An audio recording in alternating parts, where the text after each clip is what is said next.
आता पुढे काय करायचंय? हे आपण आता सध्या साईडला ठेवू आणि आपल्याला जे पुढे मॅरिनेट करायचंय ते आपण करून घेऊ. क्या बात आहे. मग हे ठेवून देऊया आपण साईडला. पुढे काय लागणार तुला सांग? मला आता तांदळाची पिठी. तांदळाची पिठी. किती याचं प्रमाणे अंदाजे? अर्धी वाटी घ्यायचं. ओके. मैदा. पुढे मक्याचं पीठ.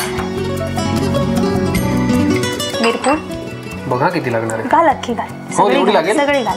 साधारण 2 चमचे. मिरपूडमुळे त्याला एक तिखटपणा पण येईल आणि चव येते. बरोबर. पुढे मीठ. तू सांगशील त्याप्रमाणे मी घाल अजून. लागेल अजून? हो हो. मीठ आपण घातलं. पुढे काय? आता मला सोडा लागेल मॅरिनेट करण्यासाठी. बरं घे. सोडा का बरं? आपण पाण्याने पण त्याला हो भिजवू शकतो, पण सोडा घातल्यामुळे गुठळा होतात. आपण जेव्हा पीठ मळतो तेव्हा त्या होत नाही. बरं ठीक आहे.